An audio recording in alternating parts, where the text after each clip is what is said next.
Para vocês comentarem um pouquinho sobre qual a influência da ciência na tecnologia hoje e qual a influência da tecnologia na ciência hoje. Como que está isso? Vai lá, Fernando. Boa sorte. Bom, então eu vou falar mais da influência da tecnologia na ciência, né? Porque eu creio que, tudo bem, dá para a gente pensar muita coisa também da influência da ciência e da tecnologia, né? Mas é uma coisa, assim, até bem óbvia de se falar, né? Da tecnologia com aplicação de ciência, né?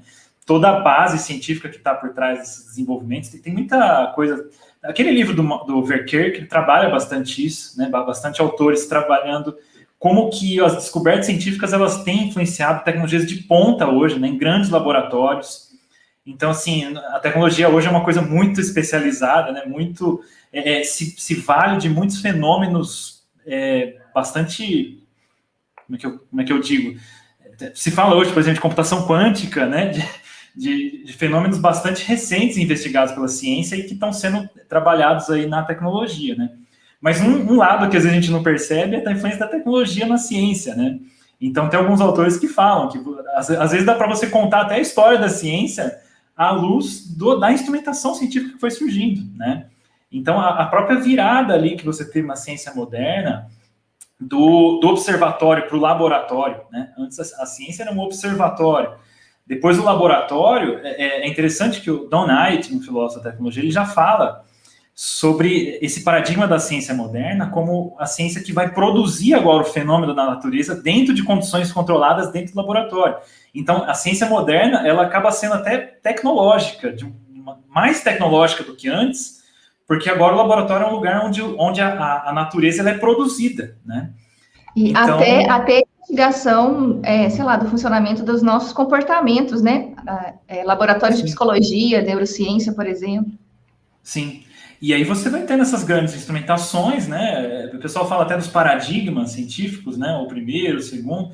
E tem alguns que chamam hoje de quarto paradigma, né? Da ciência de dados. Então, hoje a gente já tem os avanços em instrumentação, em sensores, em dados, que hoje se fala da e-science, né? O Big Data auxiliando aí a ciência. Hoje estão as grandes simulações computacionais, na verdade, até antes do Big Data, né? Você já tem a ciência hoje com poder computacional, a computação a favor da ciência, né?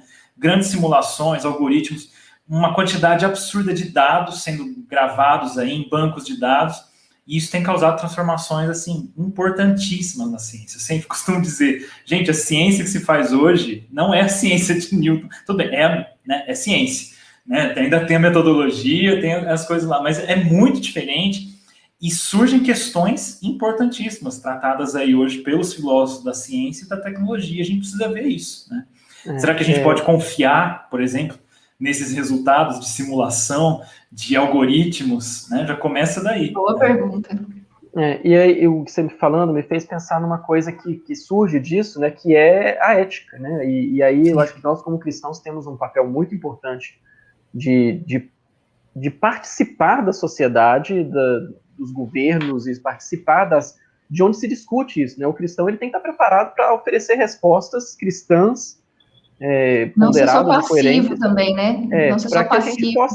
Para que a gente possa ocupar espaços de forma a ocupar câmaras, né, onde esses assuntos estão sendo discutidos, para que a gente entenda e possa ajudar nessas questões éticas que estão surgindo por causa disso, né? E sobre como fazer essa interseção da tecnologia com a ciência, como que eu vou... porque não é tudo liberado, né?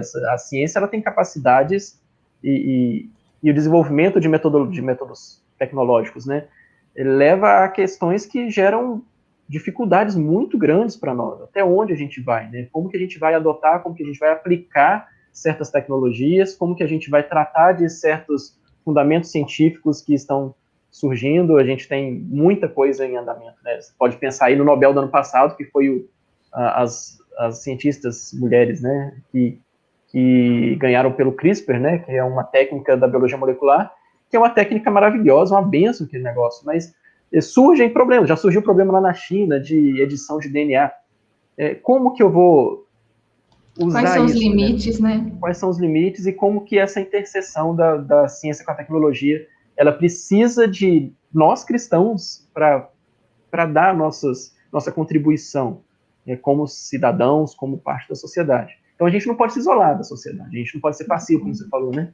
E outra coisa eu fiquei pensando, além da questão ética, né, é que essa relação entre a ciência e a tecnologia, ela também está sujeita a muitos outros fatores externos, né? Então, não é porque a ciência está num patamar de desenvolvimento extremo que a tecnologia vai acompanhar ou vai fornecer também ferramentas para que a ciência desenvolva mais.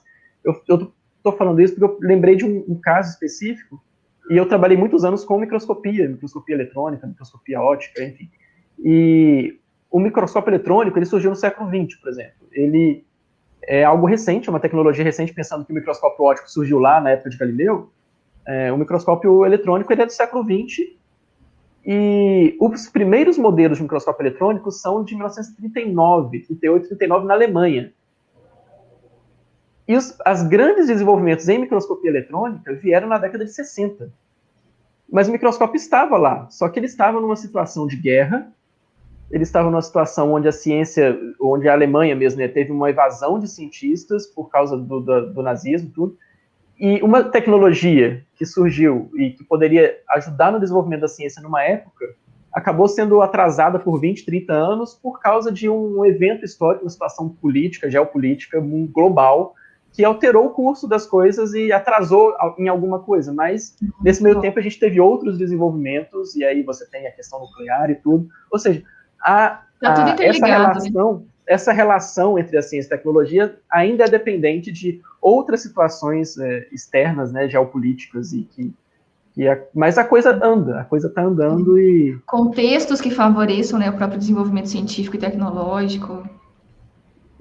É muito interessante pensar nisso tudo, como que a gente pode contribuir também com isso, enxergando o que está acontecendo no mundo, enxergando esses movimentos, lendo a sociedade, lendo a cultura. Eu acho que a gente tem muitos movimentos que têm feito isso, né? O próprio Labri faz isso muito bem. A gente tem muita gente boa trabalhando nisso, de compreender a cultura, compreender o estado da sociedade presente, por que as coisas estão assim, e para onde a gente pode ir a partir daqui.